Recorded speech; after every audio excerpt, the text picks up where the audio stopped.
Britain won World War II. Then Britain spent 60 years paying America for the privilege of having survived, not as punishment for losing, as the price of victory. We're taught that America saved Britain through generosity. Lend-Lease, the special relationship allies standing together.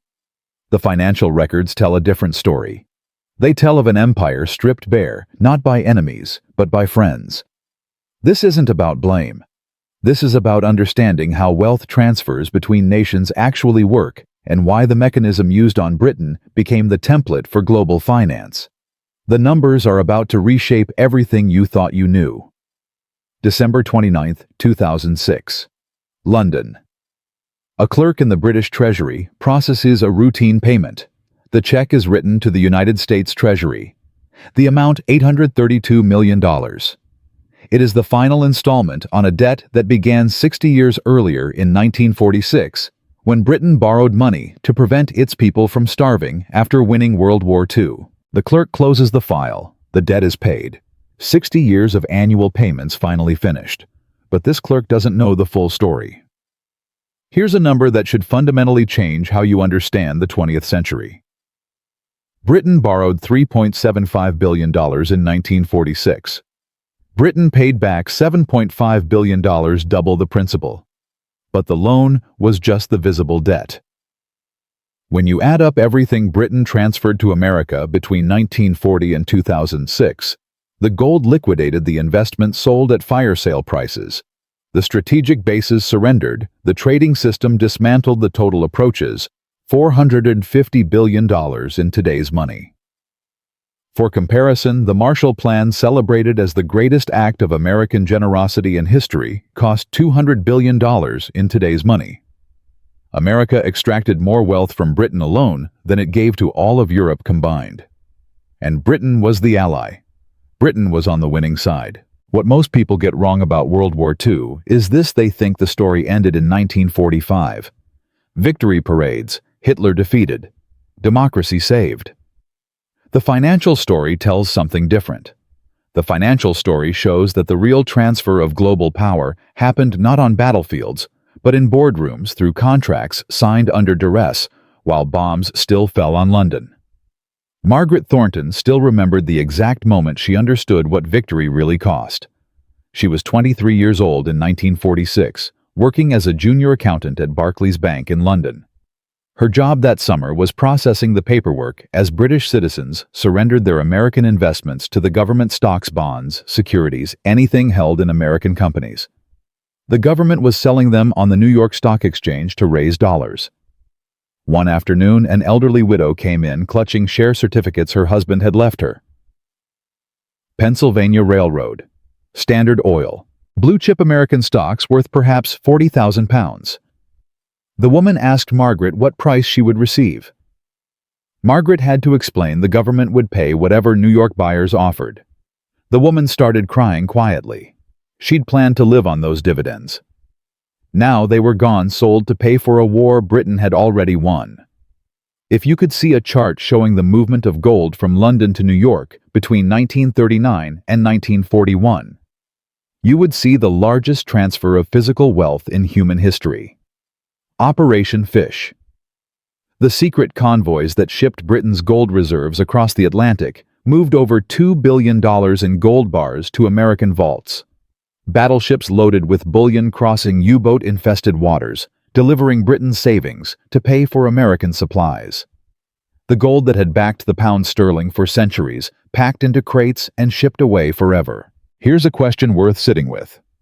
How does the winner of a war end up paying the loser's reconstruction costs while going bankrupt itself? Germany lost the war.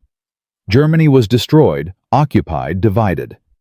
Then Germany was rebuilt with Marshall Plan grants money that never had to be repaid. Britain won the war. Britain saved Western civilization by standing alone against Hitler. Then Britain paid America for 60 years. The mechanism that created this outcome wasn't accidental, it was designed. Charles Whitmore was 47 in 1941, a senior partner at J.P. Morgan's London office. He still remembered the exact moment he realized what was happening. He was reviewing the terms of an asset sale, British-owned securities being liquidated to raise dollars for war supplies. The prices were insultingly low, 20–30% below market value. "These are fire sale prices," he told his American colleagues on a transatlantic call. "They're being forced to sell." There was a pause. Then a voice from New York. "That's the point." Whitmore understood then that this wasn't ally helping ally, this was acquisition, this was foreclosure dressed up as friendship. Now contrast that with someone on the other side of the transaction. Thomas Brennan was 35 in 1941, a mid-level banker at Chase Manhattan in New York. He still remembered the exact moment he made his career. His job was finding American buyers for British assets being liquidated: factories, railroads, mining operations across Latin America and the United States. The British were desperate sellers. Brennan's clients were patient buyers. He matched them up and collected commissions on every transaction. By 1945, he'd earned more money than his father had made in a lifetime. "I felt guilty sometimes," he told his son decades later. "They were supposed to be our friends. But business is business." Brennan retired wealthy. The British investors whose assets he'd sold retired poor. The same war created both outcomes. Same economy, same historical moment, different sides of the transaction. In 1939, Britain was the world's dominant financial power. The British Empire covered a quarter of the earth. The pound sterling was the global reserve currency. British overseas investments totaled $20 billion, generating $500 million annually, enough to balance the nation's trade deficit indefinitely. By 1945, the investments were sold. The gold was gone. The pound was broken. And Britain owed America billions. The military history says Britain won. The financial history says America acquired. There's a reason this story isn't taught in schools. There's a reason the financial terms of the special relationship remain buried in archives. And there's a reason the mechanism used to strip Britain became the template for the International Monetary Fund, which has since used the exact same playbook on over 80 countries. That mechanism had a beginning, a moment when desperate men signed documents that would cost their nation everything. December 1940. Winston Churchill picked up his pen and wrote the most important letter of his life. We ended part 1 with Winston Churchill picking up his pen to write the most important letter of his life. December 1940. Britain was broke. Germany was bombing London nightly, and the only nation capable of supplying what Britain needed to survive was demanding cash that Britain no longer had. Now let's understand exactly how the mechanism worked, because once you see it, you'll recognize it operating everywhere. To understand what happened to Britain, you first need to understand Britain's fatal vulnerability. Unlike America, Britain was an island that imported 60% of its food and almost all raw materials. Steel, oil, rubber, aluminum, everything had to be brought in by ship. Britain's industrial power, its ability to fight its citizens' ability to eat, all depended on keeping those supply lines open. Think of it like a family that earns good money, but has to buy everything: food, fuel, clothing from a single supplier across town. As long as the family has savings, they're fine. But what happens when the savings run out and the supplier demands cash on delivery? That was Britain in 1940. The savings were running out, and America was the only supplier. Germany understood this perfectly. The U-boat strategy wasn't just military, it was economic strangulation. Sink enough merchant ships and Britain starves. It was working. By December 1940, Britain had spent or committed nearly everything it had to keep supplies flowing. Here's where the mechanism gets interesting. America in 1939 was officially neutral. Congress had passed the Neutrality Acts, which included a provision called cash and carry. Britain could buy American supplies, but only under two conditions: immediate cash payment and transport on British ships. No credit, no loans, no exceptions. This created a mathematical trap. Britain needed billions in supplies. Britain could only pay in gold dollars or by selling assets. All three were finite, and America knew exactly how finite they were. Edward Playfair was 31 in 1940, a rising star in the British Treasury. He still remembered the exact moment he understood the trap. He was running the numbers on Britain's reserves versus projected American purchases. "I sat there staring at the calculations," he later wrote, "and I realized we would be bankrupt by March 1941. Not might be, would be. The arithmetic was inescapable." Playfair took his calculations to his superiors. They already knew. Everyone knew. The question was what to do about it.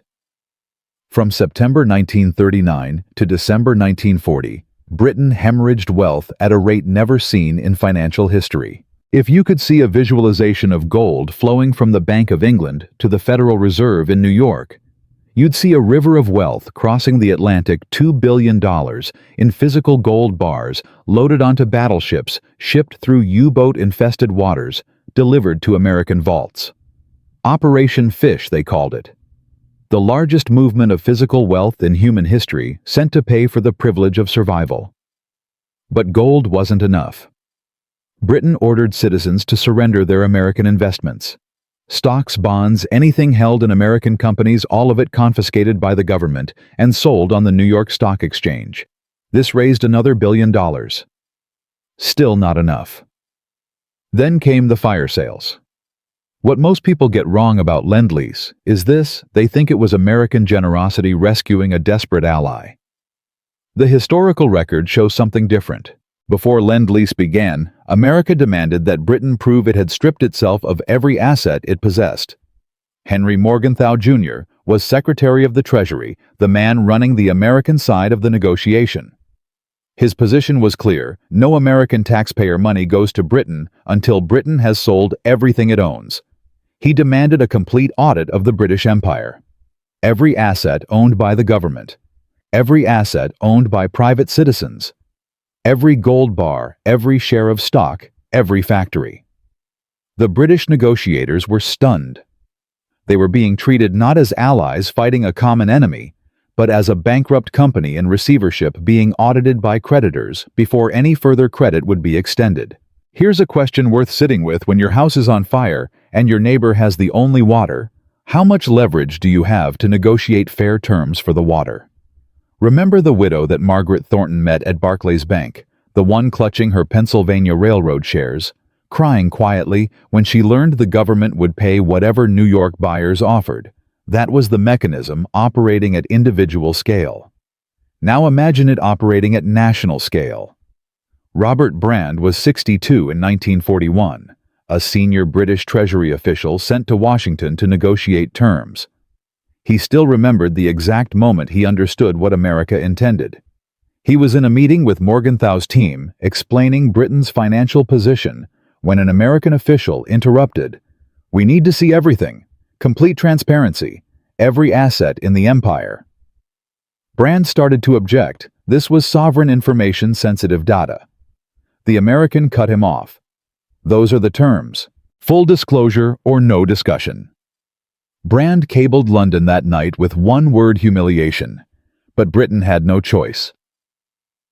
The audit proceeded. American accountants combed through British finances like creditors preparing a foreclosure. And then came the test case that revealed America's true intentions.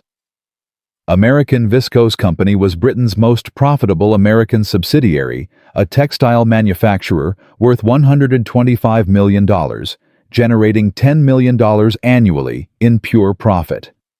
It was a crown jewel, exactly the kind of asset an empire keeps forever. Morgenthau demanded Britain sell it. Not sell it at market value. Sell it at auction to the highest American bidder with no reserve price. The British ambassador, Lord Halifax, protested personally to Morgenthau.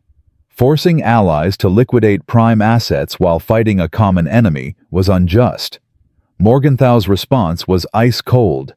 This is what Americans expect.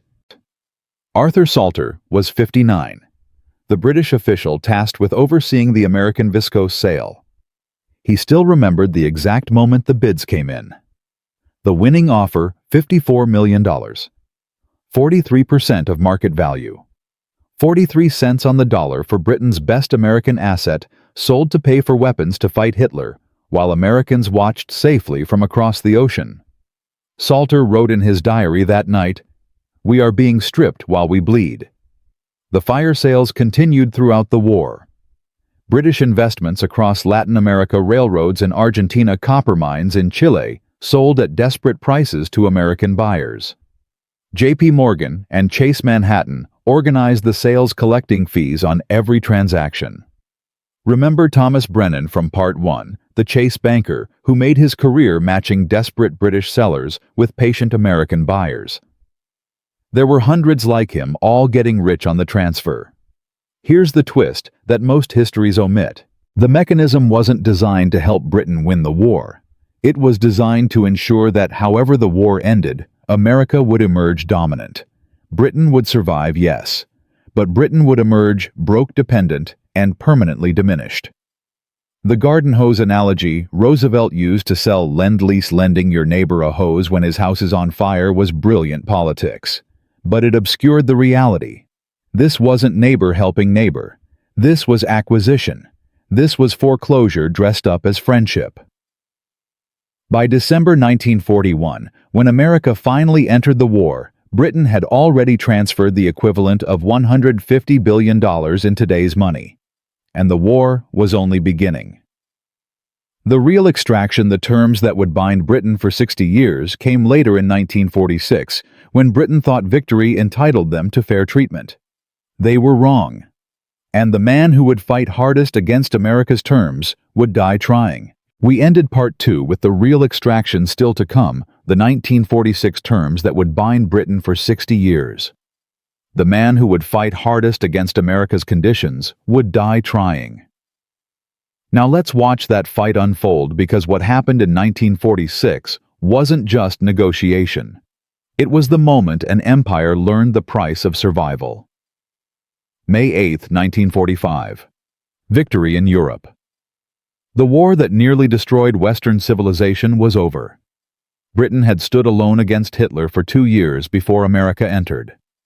Britain had sacrificed everything: blood, treasure, the flower of a generation. Surely now, with victory achieved, Britain's closest ally would offer fair terms. The British government sent John Maynard Keynes to Washington. Keynes was 62 years old, the most famous economist in the world. He had invented macroeconomics. He had predicted the disasters that followed the Treaty of Versailles. Kings and presidents sought his counsel. If anyone could negotiate fair terms for Britain, it was Keynes. He arrived in Washington expecting justice. He expected America to recognize Britain's sacrifice. He expected gratitude, or at least fairness. He discovered that justice was not a currency Americans recognized. Richard Gardner was a young American diplomat assigned to observe the negotiations. He still remembered the exact moment he understood what was happening. Keynes had just finished a passionate speech about Britain's wartime sacrifice, about standing alone, about the moral debt America owed its closest ally. The American negotiators listened politely. Then their chief, Fred Vinson, responded, "Very moving, Professor Keynes. Now let's talk about the terms." Gardner watched Keynes's face fall. It was like watching a man realize his house had already been sold, Gardner wrote later. He just hadn't been told yet. What most people get wrong about the 1946 Anglo-American Loan is this: they think it was America helping Britain rebuild. The terms tell a different story. The terms tell of an empire being systematically stripped of its economic independence. The loan amount, $3.75 billion. Barely enough to prevent immediate starvation. Interest rate 2%, commercial terms, not ally-to-ally terms. Repayment period, 50 years of annual payments. But those weren't the killing conditions. The killing condition was sterling convertibility. Let me explain why this mattered. During the war, Britain had created something called the sterling area. Britain paid its empire countries, India, Australia, Egypt, dozens of others, in pounds. But those pounds couldn't be converted to dollars. This forced empire countries to hold pounds and buy British goods. It was the financial glue holding the empire together. America demanded that within 1 year of the loan, Britain make the pound fully convertible into dollars. Pause and consider what that meant. The moment convertibility began, everyone holding pounds would rush to exchange them for dollars. Why? Because American goods were better. American factories hadn't been bombed. American industry was the only game in town. There would be a run on the pound that would drain Britain's reserves in weeks. Keynes knew this was a death trap. He fought against it with everything he had. Lionel Robbins was a British economist on Keynes's negotiating team. He still remembered the exact moment Keynes understood he had lost. They were in a late-night session. Keynes had been arguing for hours against convertibility, presenting data projections, mathematical certainties about what would happen. The Americans listened, then they said no. Robbins watched Keynes slump in his chair, suddenly looking every one of his 62 years. "We've lost the empire," Keynes said quietly. "Not to enemies, to friends." Here's a question worth sitting with. Why would America, having just fought alongside Britain to defeat fascism, impose terms designed to destroy British economic independence? The answer lies in Bretton Woods. In July 1944, while Britain still fought Germany, American and British negotiators met in New Hampshire to design the post-war financial system. The Americans came with a plan: the dollar would be the world's reserve currency. The IMF and World Bank would be headquartered in Washington, controlled by American votes. The system would entrench American financial dominance for generations. Keynes proposed an alternative, an international currency called Bancor that wouldn't favor any nation. The Americans rejected it. Keynes didn't have leverage. Britain was bankrupt. The American plan was adopted. The 1946 loan wasn't just about helping Britain survive.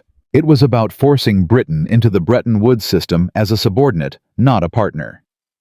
Sterling convertibility would break the sterling area. British economic independence would end. American financial dominance would be complete. And here's the rage-inducing part. While Keynes fought desperately to save his country, American negotiators were simultaneously planning the Marshall Plan, which would give Germany and other European countries grants that never had to be repaid. Let that sink in. Germany lost the war. Germany was responsible for 50 million deaths. Germany would be rebuilt with free American money. Britain won the war. Britain saved Western civilization. Britain would pay for 60 years. Same America. Same moment in history. Different terms for the defeated enemy than for the victorious ally. Frederick Leith Ross was 63, a senior Treasury official who had served Britain for 4 decades. He still remembered the exact moment he learned the Marshall Plan would be grants, while the British loan was commercial debt. He was reading the American announcement in his London office. His hands began to shake. "They're rewarding the Germans," he said to his secretary, "and punishing us." He sat down heavily. For winning. The British Parliament debated the loan in December 1945. The terms were published. The humiliation was public. MPs called it Financial Munich, Britain appeasing America to survive just as Chamberlain had appeased Hitler. But what choice did they have? Refuse the loan and Britain starves. Accept the loan and Britain surrenders economic independence. It wasn't a negotiation. It was an ultimatum dressed up as friendship. Parliament accepted. The vote was bitter, angry, ashamed. Britain signed away its future. John Maynard Keynes died on April 21, 1946. He was 62 years old. His heart gave out officially from overwork, but everyone who knew him understood the truth. The stress of trying to save Britain from its closest ally had killed him. He had seen what was coming and been unable to stop it. Remember Margaret Thornton from Part 1, the young accountant at Barclays who processed the paperwork as British citizens surrendered their American investments. By 1946, she was 23, still at the bank, watching the next phase unfold. The loan terms required Britain to release frozen sterling area balances. Overnight, the pound would become convertible. Margaret was assigned to help prepare for the transition. "We knew it would be chaos," she said later. "Everyone knew. But orders were orders." July 15, 1947. Convertibility began. If you could see a chart of Britain's dollar reserves over the next 5 weeks, you would see a line plunging towards zero. The moment the window opened, there was a run on the pound. India, Egypt, Australia, Argentina, everyone holding sterling rushed to convert to dollars. Exactly as Keynes had predicted. In just 35 days, Britain lost $700 million of the $3.75 billion loan. 20% of the entire loan evaporated in 5 weeks. On August 20th, 1947, Britain suspended convertibility. The experiment had failed catastrophically. Harold Wilson was 31, a young economist at the Board of Trade. He still remembered the exact moment the suspension was announced. He was in a meeting when a messenger arrived with the news. The room went silent. Someone said, "That's it then. We're finished as a great power." Wilson looked around at the faces of men who had fought in 2 world wars, who had believed in British greatness their entire lives. The strange thing, Wilson wrote in his diary, was that no one disagreed. The humiliation triggered immediate geopolitical consequences. In February 1947, before the convertibility crisis even completed, Britain sent a telegram to Washington. For a century, Britain had guaranteed Greek and Turkish independence against Russia. But Britain was broke. The telegram said, "We're leaving. If you want to stop the Soviets, you do it." This triggered the Truman Doctrine. America replaced Britain. It was formal acknowledgement that Britain was no longer a superpower. In 1949, Britain devalued the pound by 30% from $4.03 to $2.80. Overnight, British citizens became 30% poorer relative to the world. The empire that had ruled a quarter of the earth was being dismantled piece by piece. But the loan remained. Every year the British Treasury wrote checks to the American Treasury. Through prosperity and crisis. Through Suez and the winter of discontent. Through Thatcher and Blair, and everything that followed. 60 years of payments for having survived a war Britain won. The final payment was made on December 29, 2006. But by then, the real damage had been done long ago, not just to Britain, but to dozens of other countries who would face the same mechanism. Because the template created in 1946 didn't stay in 1946, it became the IMF playbook. And it's still operating today. We ended Part 3 with the template created in 1946 becoming the IMF playbook still operating today. The final British loan payment was made in 2006, but by then, the real damage had been done long ago. Now let's trace that damage forward, not just for Britain, but for the dozens of countries who would face the same mechanism. Because empires don't collapse in a single moment. They die slowly, payment by payment, until one day you look up and realize the wealth has been transferred somewhere else. Let me show you the full accounting. Not the simplified version. The complete wealth transfer from Britain to America between 1940 and 2006. Gold reserves liquidated $4 billion. Overseas investments sold at fire sale prices, $12 billion. American viscose and other forced sales, $2 billion. Lost income from those sold investments over 60 years, $30 billion, because those assets would have generated returns forever, and now they generated returns for American owners instead. Imperial preference trade system dismantled $200 billion in lost trade advantages. Strategic bases leased for 99 years, incalculable military value. Loan principal plus interest repaid $7.5 billion. Total, approximately $30 billion in 1940s dollars. In today's money, $450 billion.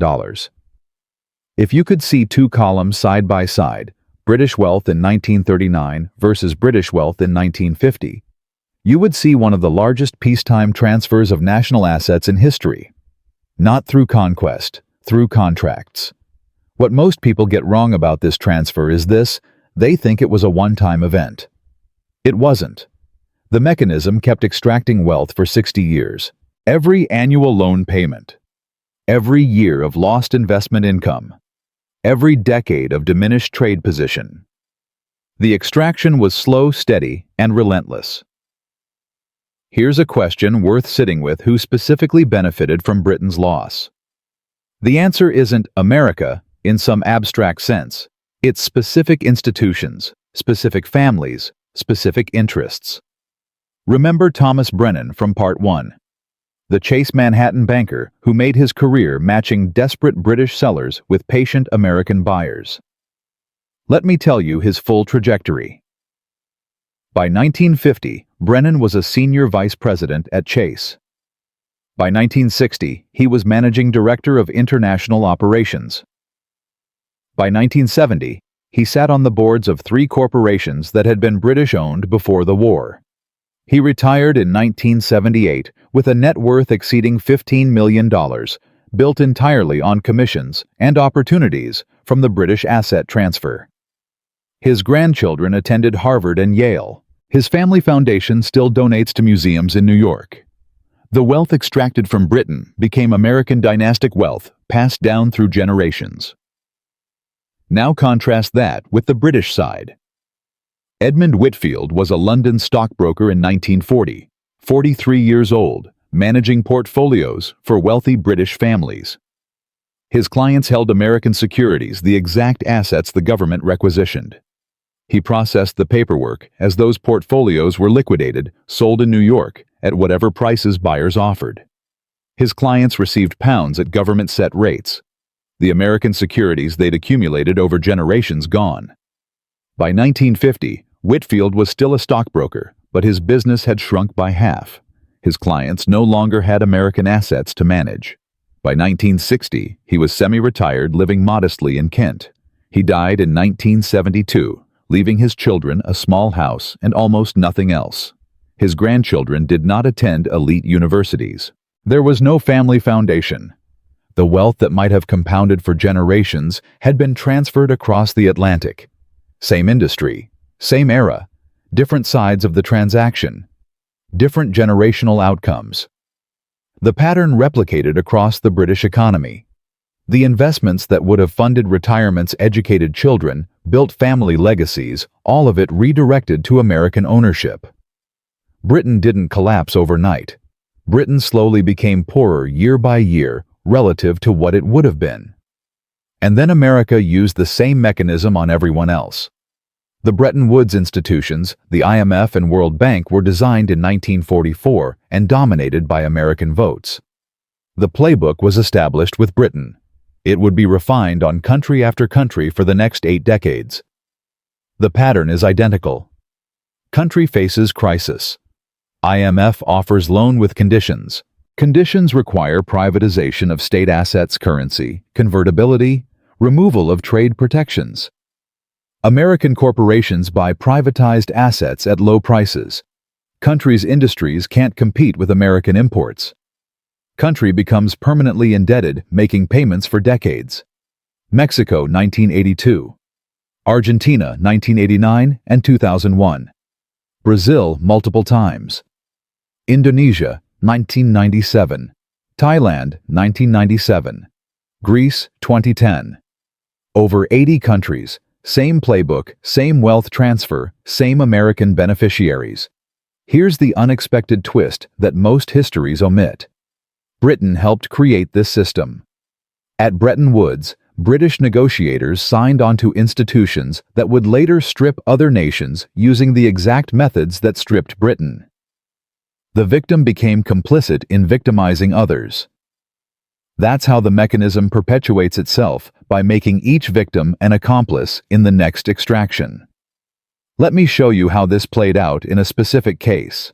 Argentina in 2001 faced a crisis eerily similar to Britain in 1947. Currency peg collapsing, reserves hemorrhaging, IMF demanding structural adjustment. The conditions privatize state industries, open markets to imports, maintain dollar convertibility. Carlos Mendez was 47, a manager at YPF, Argentina's state oil company. He still remembered the exact moment he learned YPF would be privatized. He was in a staff meeting when the announcement came. The company that had employed him for 22 years that his father had helped build would be sold to foreign buyers. Within 3 years, Carlos was unemployed. The new owner's Spanish, then American, cut staff by 60%. By 2010, Carlos was working as a taxi driver in Buenos Aires. "We built something for Argentina," he told a researcher. "They sold it to pay a debt we didn't create." Meanwhile, the American investment funds that bought Argentine assets at crisis prices made fortunes. The pension funds that acquired YPF shares saw values multiply as oil prices rose. The pattern was identical to Thomas Brennan in 1941, patient American buyers acquiring desperate sellers' assets, then watching those assets appreciate. Same mechanism. Different decade. Different country. Same outcome. Here's a question that should disturb anyone paying attention if this mechanism has operated for 80 years across 80 countries. Why isn't it more widely understood? The answer is that the mechanism is designed to be invisible. Each extraction is presented as a rescue. Each set of conditions is presented as necessary reform. Each country is told its crisis is unique, its fault, its responsibility to repay. The pattern is never acknowledged. The beneficiaries are never named. Remember Margaret Thornton, the young accountant at Barclays who processed paperwork as British citizens surrendered their investments. Let me tell you where her story ended. Margaret stayed at Barclays until 1985. She rose to mid-level management, respectable, but not wealthy. She retired on a modest pension. In 2003, at 80 years old, she saw a television documentary about the 1946 Anglo-American Loan. She watched increasingly agitated as historians explained the terms. "I was there," she told her daughter afterward. "I saw it happening, but I never understood what it meant. They made it sound like America was helping us. It wasn't help. It was..." She struggled for the word. "It was harvest. We were being harvested." Margaret died in 2008, 2 years after Britain made its final loan payment. She lived long enough to see the debt extinguished, but not long enough to see whether her country would ever recover what it lost. The final payment in 2006 was processed quietly. No ceremony, no acknowledgement. Just a wire transfer from the British Treasury to the American Treasury. The clerk who processed it probably didn't know the history. Probably didn't know about Keynes dying of stress or American viscose sold for 43 cents on the dollar, or 60 years of payments for having won a war. Some debts show up on balance sheets. Others show up in diminished expectations and opportunities foreclosed in wealth that compounds in one country instead of another. Britain made its final payment. But the mechanism that stripped Britain didn't retire. It's still operating, still extracting, still transferring wealth from debtor nations to creditor institutions. And the same question that faced Britain in 1946 faces dozens of countries today. When you're desperate and your creditor holds all the leverage, what choice do you really have? The answer to that question echoes from 1946 to the present moment. We ended Part 4 with a question. When you're desperate and your creditor holds all the leverage, what choice do you really have? The mechanism that stripped Britain didn't retire after 2006. It's still operating. Now let's bring this story into the present, because the same pattern that transferred $450 billion from Britain to America is operating right now at a scale that dwarfs anything we've discussed. Global debt today stands at $317 trillion. That's not a typo. $317 trillion owed by governments, corporations, and households worldwide. Much of it denominated in dollars. Much of it owed to American institutions. Much of it carrying conditions that look remarkably similar to the terms imposed on Britain in 1946. The mechanism doesn't change. Only the scale changes. Let me show you the pattern one more time, now that you can recognize it. Country faces crisis currency, pressure, trade, deficit. Inability to pay for imports. Creditors offer loans with conditions. Conditions require opening markets, privatizing assets, maintaining currency convertibility. Foreign buyers acquire assets at distressed prices. Debt payments continue for decades. Wealth transfers from debtor to creditor. Britain, 1946. Mexico, 1982. Argentina, 2001. Greece, 2010.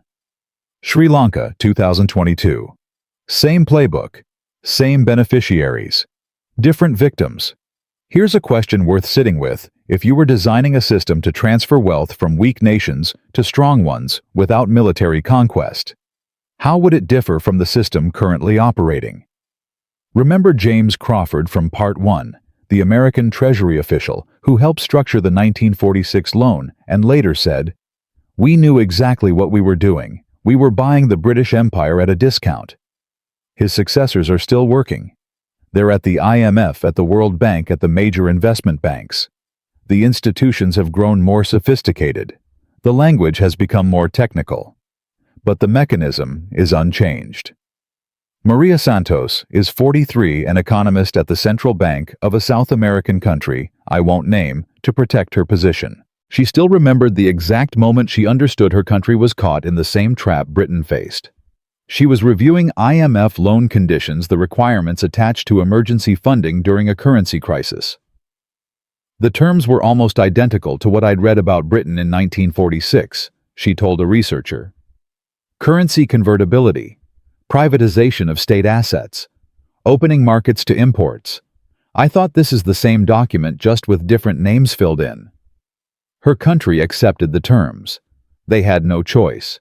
The payments continue. What most people get wrong about international debt is this: they think loans are designed to be repaid.